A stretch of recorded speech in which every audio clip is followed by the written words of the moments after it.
आपल्या चॅनलवर सगळ्यांचं अगदी मनापासून स्वागत आहे। तर आपल्याला गुरुवारी गूळ आणि फुटाण्याचा उपाय करायचा आहे। हा उपाय जर तुम्ही केला तर तुमच्या कामामध्ये कधीच कोणताच अडथळा येणार नाही, किंवा जर कोणते अडथळे तुमच्या कामामध्ये सतत येत असतील, कितीही तुम्ही मेहनत करून कष्ट करून तुमचं काम पूर्णत्वाला जात नाही आहे, तर तुम्हाला नक्कीच त्या कामामध्ये यश हे मिळणार आहे। त्यामुळे बघा, हा उपाय तुम्ही करू शकता। जर तुमचं महत्त्वाचं काम असेल, प्रॉपर्टीचं काम असेल, किंवा कोणतंही तुमचं काम आहे, पण ते करताना असंख्य अडचणी येत आहेत, अगदी साधं जरी काम असलं तरी पण त्यामध्ये खूप अडचणी येत आहेत, मुलांच्या शिक्षणामध्ये अडचणी येत आहेत, किंवा तुम्हाला आर्थिक अडचणी येत आहेत, व्यवसाय तुमचा चालत नाही आहे, खूप कष्ट मेहनत करून देखील व्यवसाय ठप्प झालेला आहे, किंवा तुम्हाला हवा तसा मोबदला मिळत नाही आहे, पैशाची चणचण भासत आहे। त्याचबरोबर समजा विद्यार्थ्यांना अभ्यासामध्ये यश मिळत नाही आहे, खूप कष्ट मेहनत करून देखील आपल्याला म्हणजे विद्यार्थ्यांना मार्क्स मिळत नाही आहेत, किंवा नोकरी मिळत नाही आहे, तरी देखील तुम्ही विद्यार्थी देखील हा उपाय करू शकता। काहीही अवघड असा हा उपाय नाही, फक्त आपल्याला गूळ आणि फुटाण्याचा उपाय करायचा आहे। अत्यंत साधा उपाय आहे। तो उपाय कसा करायचा आहे हे मी तुम्हाला सांगणार आहे। त्यापूर्वी बघा, काही 2-3 उपाय आहेत जे तुम्ही गुरुवारी जर केले तर नक्कीच तुमच्या धनामध्ये वाढ होणार आहे। जो तुमचा पैसा आहे तो टिकणार आहे, वायफळ खर्च होणार नाही। त्याचबरोबर तुमचा जो व्यवसाय आहे त्यातून पण तुम्हाला चांगला मोबदला मिळणार आहे, किंवा जे आपण धनवृद्धी म्हणतो ती देखील चांगल्या प्रकारे होणार आहे। त्यामुळे गुरुवारच्या दिवशी आपल्याला ही 2-3 जर कामं करायला जमली तर अवश्य तुम्ही करा। त्याचबरोबर हा उपाय पण आपण बघणार आहोत। गुरुवार हा बृहस्पती वार आहे, म्हणजेच हा जो वार आहे तो भगवान विष्णूंना समर्पित आहे। त्यामुळे गुरुवारच्या दिवशी आपल्याला भगवान विष्णूंचं नामस्मरण अवश्य करायचं आहे। ओम नमो भगवते वासुदेवाय नमः हा जो मंत्र आहे भगवान विष्णूंचा, तो आपल्याला अवश्य याचं उच्चारण करायचं आहे, किंवा त्याचा जप करायचा आहे। तुळशीची सेवा आपल्याला या दिवशी चुकवायची नाही। तुळशीला आपल्याला हळद कुंकू व्हायचं आहे। त्याचबरोबर तुळशीसमोर तुपाचा दिवा लावायला आपल्याला गुरुवारी विसरायचं नाही। जर तुम्ही तुळशीसमोर दिवा लावत नसाल तर नक्कीच तुम्ही दर गुरुवारी तुळशीसमोर दिवा हा लावत चला। बघा, तुमच्या धनामध्ये किती लवकर वृद्धी होते, किंवा आपल्या घरामध्ये माता लक्ष्मीचा अखंड वास या उपायामुळे राहतो। दररोज लावणं शक्य नाही आहे हा दिवा, तर फक्त गुरुवारी संध्याकाळी तरी तुपाचा दिवा तुम्ही तुळशीसमोर लावायचा आहे। त्याचबरोबर बघा, आपण जी कणिक मळत असतो स्वयंपाक करत असताना, तर दर गुरुवारी आपल्याला आवर्जून हा उपाय करायचा आहे। कणिक मळताना चिमूटभर हळद त्यामध्ये टाका, आणि चिमूटभर हळद टाकत असताना ओम नमो भगवते वासुदेवाय नमः या मंत्राचा जप करा। बघा, त्या अन्नामध्ये पण एक प्रकारचा पॉझिटिव्ह जे काही लहरी असतात त्या उतरतात, सकारात्मक ऊर्जा उतरत असते। त्यामुळे दर गुरुवारी महिलांनी हा उपाय नक्की करायचा आहे। यामुळे आपला गुरुग्रह मजबूत होतो, आपल्या कुटुंबावरील येणाऱ्या अडचणी या दूर होतात, आणि यामुळे नक्कीच आपल्याला अनेक शुभलाभ हे मिळतात। त्यामुळे दर गुरुवारी तरी आपल्याला कणिक मळताना त्यामध्ये चिमूटभर हळद ही टाकायची आहे। ओम नमो भगवते वासुदेवाय नमः या मंत्राचा जप करून तुम्ही ही हळद, अगदी चिमूटभर हळद टाकायची आहे, आणि नंतर त्याच्या तुम्ही पोळ्या चपात्या ज्या करणार आहेत ते करू शकता। त्याचबरोबर गुरुवारच्या दिवशी घरातील प्रत्येक सदस्याने आपल्या तोंडामध्ये एक तुळशीचं पान अवश्य ठेवायचं आहे। यामुळे काय होतं, जे विद्यार्थी असतात किंवा जी मुलं आहेत त्यांच्या बुद्धीमध्ये वाढ होते, किंवा बुद्धी तल्लख होते।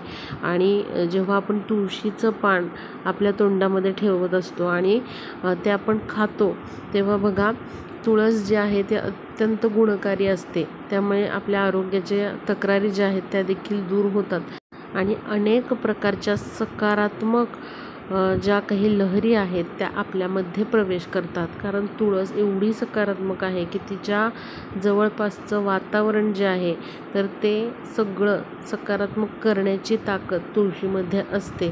त्यामुळे तर तुळस नेहमी अंगणामध्ये आपण लावत असतो, आपल्या मुख्य दारासमोर लावत असतो.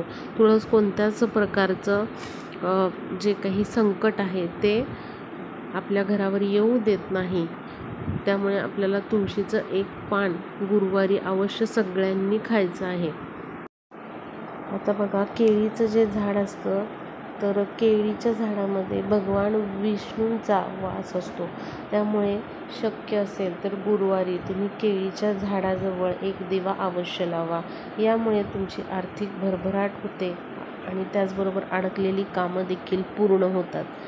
जर व्यवसायामध्ये, नोकरीमध्ये तुम्हाला हवं तसं मोबदला मिळत नसेल तर दर गुरुवारी तुम्ही अशा प्रकारे केळीच्या झाडासमोर जर दिवा लावला तर चांगल्या प्रकारची आर्थिक प्रगती आपली होते आणि माता लक्ष्मी आपल्या घरामध्ये अखंड वास करते. त्यामुळे या ज्या 2-3 गोष्टी आहेत त्या तुम्ही करण्याचा प्रयत्न करायचा आहे. आता बघूया की गूळ फुटाण्याचा उपाय आपल्याला गुरुवारी कसा करायचा आहे. आता बघा, हा उपाय तुम्ही संकल्पयुक्त 5 गुरुवार देखील करू शकता किंवा तुम्हाला संकल्पयुक्त जमत नाही तर तुम्ही जमेल त्या गुरुवारी अवश्य गूळ आणि फुटाण्याचा हा उपाय करू शकता. हा उपाय तुम्ही करायला सुरुवात केल्यानंतर काही दिवसात तुम्हाला जाणवेल की आपली रखडलेली कामं हळूहळू मार्गी लागत आहेत आणि आपण जे काम घेत आहोत त्यामध्ये यशस्वी आपण होत आहोत किंवा यशस्वीरित्या ते काम पूर्ण होत आहे. त्याचबरोबर आपली आर्थिक प्रगती देखील चांगल्या प्रकारे होत आहे असं तुम्हाला दिसून येईल. त्यामुळे तुम्ही तुमच्या कुठल्याही इच्छापूर्तीसाठी किंवा कोणत्याही कामासाठी, आर्थिक प्रगतीसाठी हा उपाय करू शकता. विद्यार्थी देखील हा उपाय करू शकतात. तर आपल्याला काय करायचं आहे, गुरुवारच्या दिवशी थोडासा गूळ घ्यायचा आहे. गुळाचा एखादा खडा तुम्ही घ्या आणि त्याचबरोबर थोडेसे फुटाणे घ्यायचे आहेत आणि त्याचबरोबर आपल्याला 5 तुळशीची पानं घ्यायची आहेत. हे घेऊन आपल्याला जवळच असलेल्या विष्णूंच्या मंदिरामध्ये जायचं आहे किंवा मग तुम्ही श्रीकृष्णाच्या मंदिरामध्ये जा किंवा रामाच्या मंदिरामध्ये जा किंवा तुम्ही दत्तगुरूंच्या मंदिरामध्ये जायचं आहे आणि तिथे जाऊन तुम्हाला हे गूळ, फुटाणे आणि 5 जी तुळशीची पानं आहेत ती तिथे अर्पण करायची आहे. देवांच्या पायापाशी, चरणापाशी तुम्हाला हे अर्पण करायचं आहे. त्याचबरोबर तुम्ही एखादं केळ देखील तिथे ठेवून या. तिथे हात जोडून तुम्हाला प्रार्थना करायची आहे की माझ्या आयुष्यामधली अशी अडचण आहे आणि ती लवकरात लवकर दूर करा अशी तुम्हाला देवाला प्रार्थना करायची आहे. आणि तिथे बसून तुम्हाला ओम नमो भगवते वासुदेवाय नमः या मंत्राचा कमीत कमी 11 वेळा जप करायचा आहे. जास्तीत जास्त तुम्ही 108 किंवा त्यापेक्षा जास्त जप करू शकता आणि हा उपाय तुम्हाला दर गुरुवारी करायचा आहे. एक गुळाचा खडा, त्याचबरोबर फुटाणे थोडेसे घ्या, 5 तुळशीची पानं घ्यायची आहेत आणि एक केळ तुम्ही घ्यायचं आहे आणि हे तुम्हाला जवळ असलेल्या राम मंदिरात किंवा विष्णूंच्या मंदिरात, कृष्णाच्या मंदिरात किंवा मग दत्तांच्या मंदिरात हे ठेवून यायचं आहे. आता बघा, श्रीकृष्ण किंवा श्रीराम, श्री दत्तात्रेय हे भगवान विष्णूंचेच अवतार आहेत.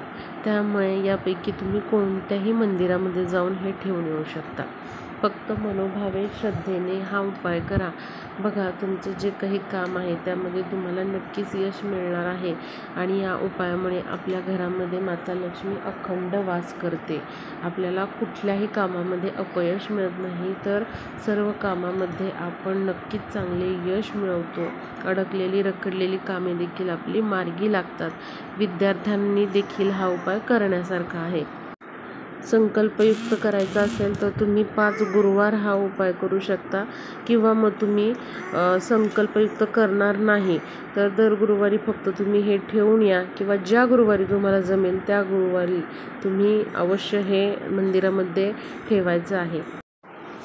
कोणत्याही गुरुवारपासून तुम्ही हा उपाय करायला सुरुवात करू शकता।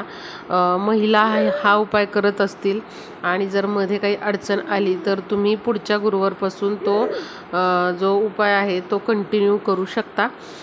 तर व्हिडिओला जास्तीत जास्त शेअर करा म्हणजे सर्वांना हा उपाय गुरुवारी करता येईल।